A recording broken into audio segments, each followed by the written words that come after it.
Hi everyone, hope you're doing well from wherever you're watching this channel, depending on your time zone. Now, yesterday, Njugush, Itumbi, Malala, and other actors were on JKIA Live, and this is a bench where Jeff Koinange normally discuss major issues touching on the people. Now, on this bench, there is something that Njugush brought out very clear that describes the kind of government we are having under the leadership of one William Samoei Ruto. In fact, he took us back to Kifo Kisimani. By the way, I did Kifo Kisimani 2011. And it reminded me a lot on the story in Kifo Kisimani. The issue of Mutemi Bokono, that the king, the president, or whoever, the leader of that area. So, Njugush, in his narration, we have a government of major, minor things. A government that focuses on minor issues, pettiness. That is his position. And in the context of Kifo Kisimani,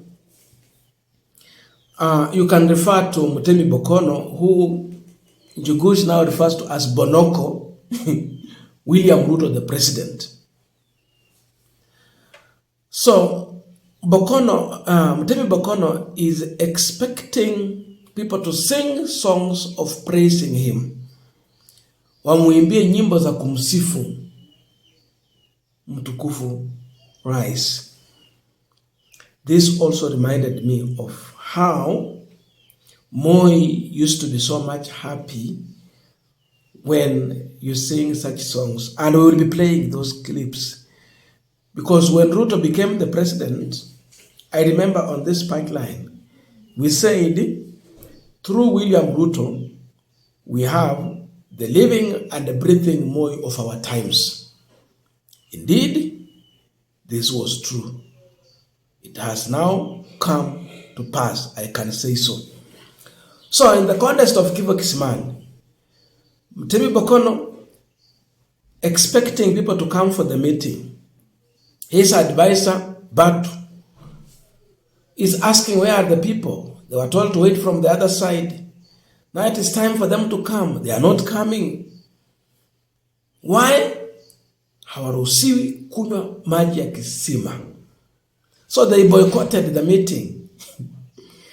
Now, the other issue, police officers who are friendly to the government, but not to the people. So we have one who is friendly to the people, pro-people police, and the other one who is against the people. Is asking, who are those coming with noise? Nana wanakuja kwa makelele, kwa kishindo cha makelele. Kwa kejeli huyu polisi mwingine ambaye ni wa watu, namwambia, your wife is coming to sing you lullaby songs. Ghafla binivu yalikuwa ni maandamano makubwa kuelekea Kisimani. So first of all, in that context, I want to listen to Njugush. Then, jaribu kulinganisha na yale mambo ambayo yamefanyika kwa serikali ya Kenya kwanza, sana sana na kile kitendo kilifanyika kwa wanafunzi wa Butere girls. What we are having is a government of major, minor. Of major? Minor. We are majoring in minor issues. What we are discussing, we wouldn't be discussing. We are not supposed to be discussing what we are discussing now because that's a minor issue. We've always done that. We had shackles of doom, same culprit. Yeah. And the same play right here. Same culprit, yeah. Yeah. So we had that, and we always had that because again, art is the mirror of the society. Kioo cha jamii. So whatever we are talking about, it's something that we have. I'll take you back to Kifo Kisimani, where we are talking about Mutemi Bokono. Tunaweza sema in this case Bonoko. Mutemi Bonoko ana expect kuimbiwa nyimbo za sifa. There is a Batu who is the advisor to the Mutemi. Mutemi is the sultan in this case. Batu tells him watu wako na wewe. Then they go to the meeting, they realize people are not coming. They are told to wait in Mingamiwili so that they come as a group. Why are not people coming? They are saying hatukubalishi kunywa maji kwa kisima. Is it something that we can attest to now? In the same book, There is somewhere askari 1 and 2. One askari is for the people, the other is not for the people. The askari 2 who is not for the people, ask who are those coming. Askari 1 says, ni bibi yako anakuja kuimbia nyimbo za mapenzi. So this is what they are learning in school. So first of all, this is not politics. It's what they are learning in class. Kitabu cha tamthilia. That's what they are doing. And it's examinable by the Kenya National Examination Council. Now, that is what they are learning. Outside, as he said, there are kids who went, maybe in some time, they were tear gas somewhere in Langata. They were told, now, we are going to give you laptops. They never saw them. Now they're in high school. They are 3 years away, because at most, I think they are 15, 16, 17. So in 3 years' time, the time now we are saying 2027, Kumi Bila break, is when these kids are ready to vote. So they might know a thing or two. And we are seeing, now I have a problem with what we are saying about TSC compliant teachers. Now tell me, do we also get watchmen who are TSC compliant? We have the non-teaching staff in school, and there is a reason why we have TSC. The other day, they were short in numbers of teachers. So, if they are short in numbers of teachers, when it comes to drama and other co-curricular activity, we're talking about football, don't you think it's also fair these guys take what they are doing? Because now what we are doing is, we are realizing just now that we have pedophiles in those teachers, which is wrong. And as we are going through that route, what happens to the young arts, the young sportsmen and women, who this country, every time they are running, we are behind them, and it starts at the secondary school, so to speak. So my problem is, first, with the verification of the drama teachers as a group. 2, I fear for these people, whoever it is, because we are saying watoto wanatumiwa vibaya. Then basi huyu mtu akona nguvu, because watoto wanatumiwa vibaya, kidogo journalist wanatumiwa vibaya.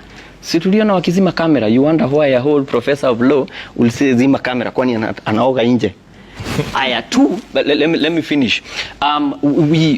Every time the doctors wanatumiwa vibaya. The other day, the clergy inatumiwa vibaya, kwani kila mtu anatumiwa vibaya. So in my own opinion, I feel it was really unfair to go to that extent where you're even bringing friendly policemen to come and deal with school children. For me, well, we have other issues in Baringo. Every time we have security issues, kids are doing boarding, not by kupenda, it's just because we don't have security. So they're in boarding school, in day school, because of lack of security. The other contingent, iko Haiti. I don't want to go there. But I feel we are majoring in minor issues. Like, for example, as he said about the Grammys, why do we need the Grammys? First of all, the arts we have, we live from mouth, is it hand to mouth? Hand to mouth. Yeah, from one gig to the other. Before we go to the Grammys, yes. We live from, so we are majoring in minor, those are minor issues. Can we focus on the issues at hand? When we're talking about TSC compliance, is it CBC compliance? Some schools don't even have desks. And we are talking about, we need teachers who are TSC. We don't even have and the classes TSC, in some places. Yeah, and the TSC letter. Saw those stories in Baringo, eh? Yeah. Now, why did I say that we have the living and the breathing more of our times in William Ruto? If Butere girls were going to sing praise songs toward the president, they will be allowed. Like the songs we used to have from school kids during Moi's time. Kwekwe kwa shamba la Nyayo zilimwe, wanao cheza na Uhuru waangamizwe. Such songs, Mutukufu Rise and all those. If Butere girls were going to sing these songs to William Ruto, there will be no tear gas, they will be allowed in peace, and even they will be in a welcomed in the State House to go and perform before Mutemi Bokono, who Njugush is referring to as Bonoko.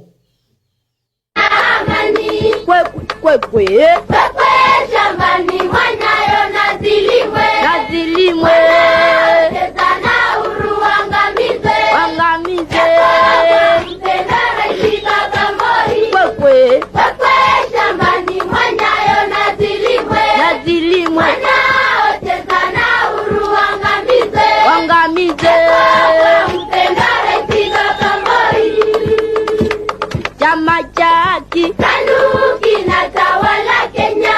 Chama chaki KANU kinatawala Kenya. Dereva wake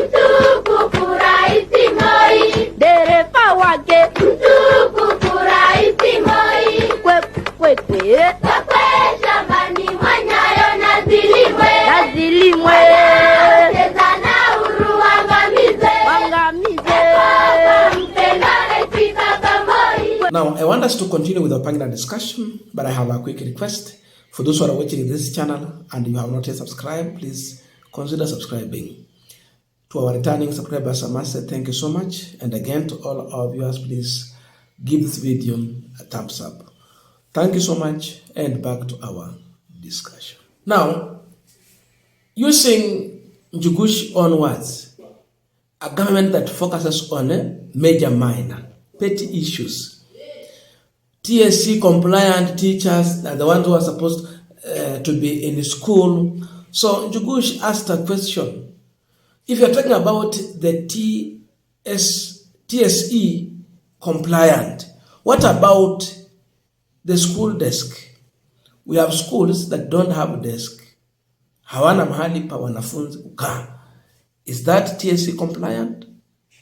We have schools that have no classrooms. Kuna wanafunzi wanasoma tu chini ya mawe, chini ya muti. Is that Teachers Service Commission compliant? Kuna shule hazina walimu wa kutosha. Hiyo ndio compliant ya Teacher Service Commission and many other things. This is a government that promised kuanzia wakati ile wengine akiwa deputy, they will bring laptops. Never happened. So, Njugush has drawn the story from the kids who are tear gas in Langata land issue. Mutemi Bokono anataka mahali pa kuegeza magari ya customers wake. Kwa hivyo wanafunzi wapigwe tear gas, shamba linyakuliwe, Mutemi Bokono apewe, ili imwezeshe kuendelesha biashara zake za hoteli.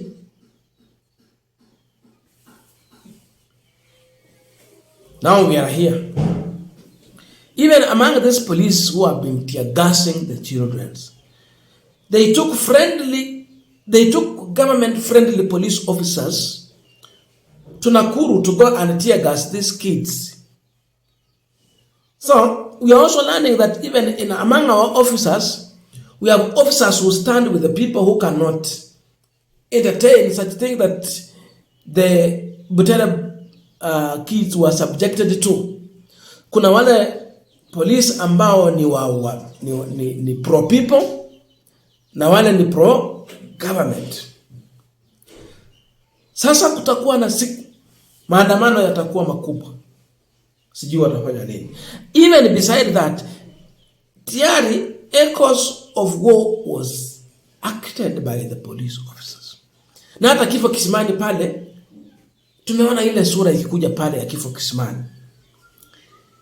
The kids, when they were asked to perform, wamezima light, stage haijakuwa prepared. They simply went there to protest because they came, they sang the national anthem and they left in protest. Then what followed? Ruto must go. Ruto must go.